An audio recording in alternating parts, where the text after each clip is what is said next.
Hey, it's Juck and welcome in. The Steelers just acquired Justin Fields. And as a Browns fan, ironically, we just talked about this the other day that Buckeye fans are made up of essentially three different fan bases, the majority Browns and Bengal fans, but another large section is Steeler fans. And I am happy for the Steeler fans that they get to watch Justin Fields. And, you guys are going to enjoy it a lot. I really wanted him to go to a place that was a competent organization and give him a real shot to succeed. I was just looking at his stats. I don't understand why they would want to get rid of him for Caleb Williams in Chicago. They just totally got fleeced by the Steelers. The Steelers essentially got Justin Fields for free. And I guess the plan is to sit him behind Russell Wilson next year. I don't know why that's the plan. I wouldn't do that. Not for a second, but maybe that'll be good for Justin. And hey, I'm not going to doubt the Steelers because they just made a massive move, in my opinion. And it's like I want to root for Justin Fields' success, but as a Browns fan, I don't want to root for the Steelers' success. So, kind of a rough spot. But man, some other big news just broke. Jake Diebler got the basketball job, and as much as I don't really follow the basketball team, I think that's awesome. I do. I know some people aren't going to be happy about it because it would seem that, the Ohio State men's basketball team could hire a pretty big time candidate, but, keeping it in-house with a guy who loves the team, who's shown that he can really turn these guys around pretty quick. I don't know. They got a bid to the NIT, and I think they'll take it. And I hope that he goes and really uses that time to build even more off what he started. I guess he's been a big recruiter for them, and I think that's awesome. And here I am talking about basketball. I know nothing about it, guys, but I'm excited for Jake Diebler, and I'm excited for the Ohio State basketball fans who are pumped about this because it's always fun to have an alum that you like running the team. And why not give him a shot? I don't know, man. I don't follow the hoops, but I did see a story today that I thought was pretty cool. So Luke Fickell is obviously coaching the Badgers, and he kind of went over his first year with the team, and it's just so fickle. He's quoted in the article talking about how angry he is that throughout the season, his team didn't seem to be bothered by losing. And that just totally infuriated him. And I got a quote here. He said, "I don't think you can be successful in this game if you don't live and die by it." And some would say that's not healthy, but the reality is I think it's the only way. I just love him, man. He's just so hardcore. And I mean, I think he's really going to turn them around and make them quite a force again, like they once were in the Big Ten. And I'm here for it. I've always rooted for Fick. I love the guy, and I'm just happy that he didn't get Vrabel to join him. And the Browns got Vrabel, so that's great. I know the Steelers got a massive addition, but the Browns did get Vrabel. But what I really want to talk about today is a common thing I've talked about for a while here, and that's the 2025 recruiting class because I think it's something really special. And I was running some numbers today. So the class of 2025 Ohio State recruiting class has a per player average right now of 95.99. And I was just looking through the recruiting crown winner for the last 10 years. And the average player rating for the winner of the recruiting crown is 94.1, just to put in context how insane a 95.99 is. In fact, a 95.99 is if the class ended right now, would be the highest in the history of recruiting rankings. And that is obviously just totally crazy. But the class is amazing. You had Tavian St. Clair, who for my money is the best quarterback in the class and just may be by the end of the class in the rankings. Currently, he's third or fourth, depending on where you're looking. But hometown boy from Ohio, as solid as a commit as there is. He doesn't even want to talk to anybody else. I mean, he's all Buckeye. He's wanted to be all Buckeye all his life. And he's been in the class since June. And he has taken ownership of the class. He wants to help recruit the class, and he has been. And then you get a guy like Devin Sanchez, the #1 cornerback in the country, And as soon as he committed, it was just super ball rolling with all of a sudden crystal balls and more guys are interested. And he and his family had a lot to do with that. They are really recruiting heavily, and it's really, really cool to see how everybody's kind of coming together. You had Naeem Offord, really getting involved, and then Sanchez, and they were really excited to play together. You got the commitment from Carter Lowe, Zahir Mathis, Eli Lee, linebacker out of Hoban. And it's just something really special. And when James Laurinaitis was in a temporary capacity as a GA traveling to go do some visits, one of the places he went and visited was Vero Beach, Florida. And he brought Ryan Day. He and Ryan Day both went to visit Tarvis Alford. And he's a linebacker out of Vero Beach. And Tarvis Alford is a top 60 overall prospect in the country. A very, very high 4-star prospect. He's 6'1.5", 6'2", about 210, really fast linebacker, drops into pass coverage really nice, but he hits like a brick. And he's exciting to watch. He's got really long arms. He's really rangy. He closes fast. He takes good angles. He fights through blocks with his hands like he's been training at it for a decade. It's really impressive to see a high school kid work with his hands like that. That's something you don't often see out of kids that age at linebacker or on the D-line, and he is excellent at it. But he's even a better kid, and you're going to find out too in a second, because he joined me on the show about an hour ago. We had an awesome talk, and I really wanted to know, what is it like when you are a high 4-star prospect and everybody in school is standing there and the head coach of the Ohio State Buckeyes walks in your school with James Laurinaitis in tow to talk to you? What a crazy day at school that must be. So let's get to it. Me and TJ Alford had a little talk, and let's find out where he stands. He's down to 6 schools, and he's going to be making his decision on March 30th. And he has narrowed it down to Ohio State, Florida, Florida State, Miami, UCF, and Tennessee. Let's see where he stands right now. TJ Alford.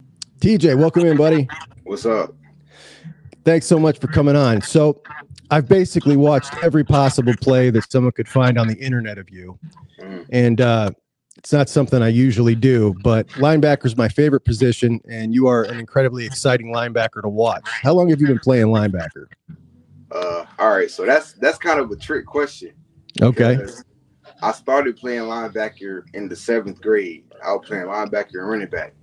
The 8th grade, I got moved to DN and running back. And then my 9th grade, I was playing like a strong safety, over the slotted stuff.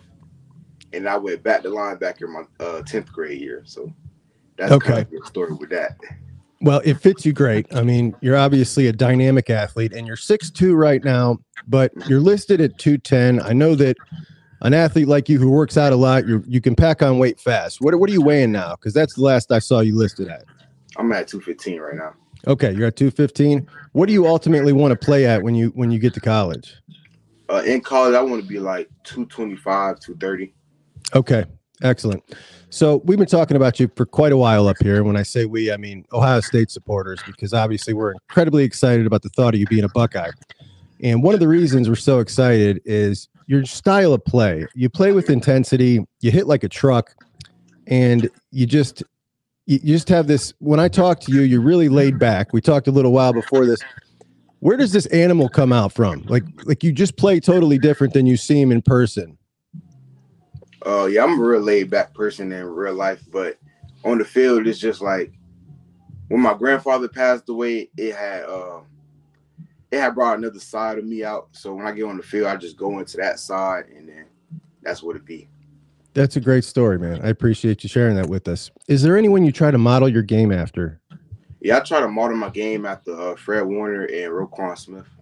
Oh, okay. Yeah. We'd be happy with that. Yeah. Last season, you had 114 tackles, 12 tackles for loss, 4 sacks, 6 pass deflections. You're just a stat stuffer. Your team looks loaded right now. What's the goal for your senior year?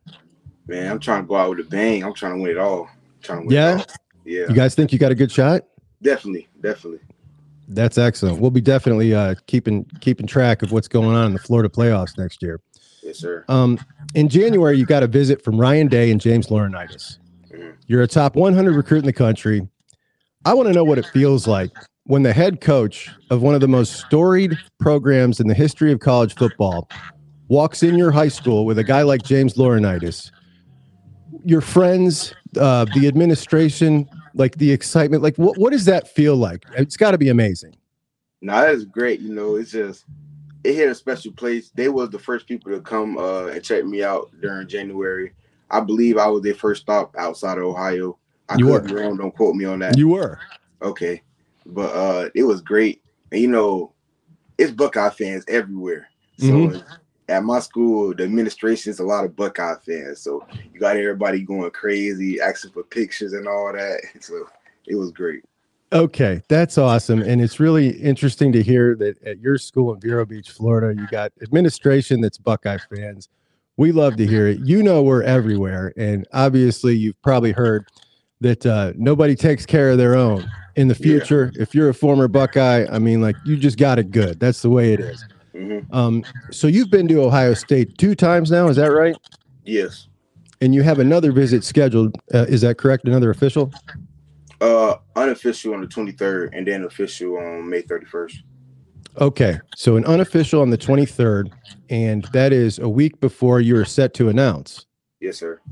Is that the last visit you're going to have before you announce? No, I got 2 more after that. I got Louisville and Florida State after that. Okay. Ohio State has made it clear that you are priority number 1 at linebacker. I saw a quote that you said, you're feeling the love. What's it feel like up there when you go visit? How does the vibe feel? How's the atmosphere? No, it's great. Just being up there with my guy Laurinaitis, you know, we real tight. We talk every day. If it's not on the phone, we texting. And it's not always about football, just life and stuff like that. So when I'm up there, it's like they're not treating me like another recruit. They treat me like I'm part of the family, like I'm a top priority for them. So I definitely feel that. That's excellent. So when James Laurinaitis was traveling to go do these visits, and he came and saw you in January, he was not yet the linebackers coach officially. And one of the things that we were saying up here, a lot of us, obviously, we're Buckeye fans, we wanted him to get that job. And it was interesting when I saw a picture of you standing with him. I mean, it looked like you were excited to be next to him. And I pointed that out on the show. And it just seems like he's a guy that really just commands respect from every room he's in. What's it feel like to be recruited by a guy who's such a legendary player at the position you play? No, it's definitely great. It's like you look forward to things like that. Somebody that's been in your shoes and been beyond your shoes, like going to the league, and that's somewhere you want to go to. So, you know, if you go there, he could help you, teach you each step of the way. So that's definitely great to be coached by him. Yeah, it seems like you were pretty excited. And, hey, I would be too. Yeah. Who's got the best uniforms in college football? Oh, man, that's hard. It's a lot of great ones. Oregon definitely up there. I'll say Oregon one, Tennessee up there, Ohio State up there, LSU, UCF. Those probably my top ones. I don't really I can't really say one that's above everybody, but those probably my. Well, yeah, you see behind me. I'm a uniform guy. I like a lot of stuff too. What about your favorite stadium in college football? Favorite stadium? The favorite stadium that I've been to will probably be Ohio State. Yeah, when you go on these visits, do you take a tour of the stadium? Not really. No, we took a little quick tour, but it wasn't nothing too serious. Cause that's when the game day was, so we just went around real quick and then went on the field. Okay, I always wondered that. It's just interesting you're the first recruit I've ever talked to, and it's interesting to talk to somebody who's a top 100 recruit and kind of get that experience. You know, a lot of us, we follow recruiting, we don't really know what it's like from your end. Yeah. Who's your NFL team? I'm a fan of the Falcons. Okay. We're not doing too good right now, but you know, my guys. Yeah, I like it. I'm a Browns fan. I understand what it's like rooting for bad football, buddy. All right, bud. Well, hey, I didn't want to keep you too long. I really appreciate you joining me. The Buckeye fans are really pumped to get you on board. And I wanted to know one last thing. You've obviously heard the momentum of this recruiting class of 2025 at Ohio State. It's got the highest player rating, and it's got a shot to win the recruiting crown. And you would be a major part of that. When you hear about all these, number ones and number twos at their position committing to Ohio State, how does that make you feel? Do you want to be part of something like that? Does that affect your decision in any way? It's definitely intriguing. You want to play with the best, be able to have that chance to win a natty, but you also want to practice with the best, push each other, and make each other better at the end of the day. So that's definitely intriguing. That's fantastic. TJ, I really appreciate you joining me. I'm going to let you go, buddy. I know you're busy. Thank you so much. And I hope to have you on again after you make your decision and we can do a recap. And obviously, I hope it's good news for us up here. Whether it is or not, we're going to wish you the best of luck, man. You're an awesome kid. All right. Thank you. Thanks, buddy. We'll talk soon. All right. So what an awesome kid. And I mean, just another super impressive young man that Ryan Day is trying to bring in the program. That just fits right in with the quality of kids that he's been bringing in since he's been here. We see it nonstop. Every time we see them talk, they sound wise beyond their years.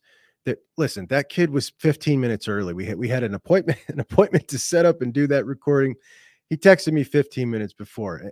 I mean, it's just like 18-year-old kids don't do this, but Ryan Day's kids do. They're on top of stuff. TJ is going to fit right in. I really hope he chooses the Buckeyes, but whether he does or doesn't, man, I wish that kid the best. He is awesome. And some really cool answers and some cool stories. And I've always wondered what it was like to be a really high-ranked recruit and have all that fuss around you. And then just back in my day, thinking like a guy like Bobby Bowden walking in my school to recruit me.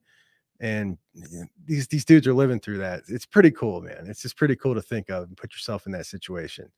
But to be as grounded as TJ is, and just as, I mean, his head's just on straight. He's just a really awesome kid.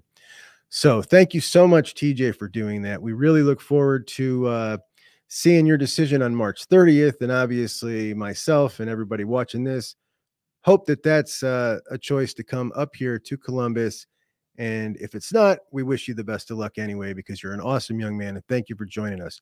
Later on this week, the linebacker in the class of 2025 that is committed is Eli Lee. And Eli Lee is from my rival school, Akron Hove. And he will join me on the show, and we'll talk to Eli Lee and get his perspective on the class of 2025. We'll do that later on this week. So Juck On Bucks, thanks for joining me. You can listen to the show on any podcast format, and I really appreciate you guys. Thanks so much. Talk to you soon. Bye-bye.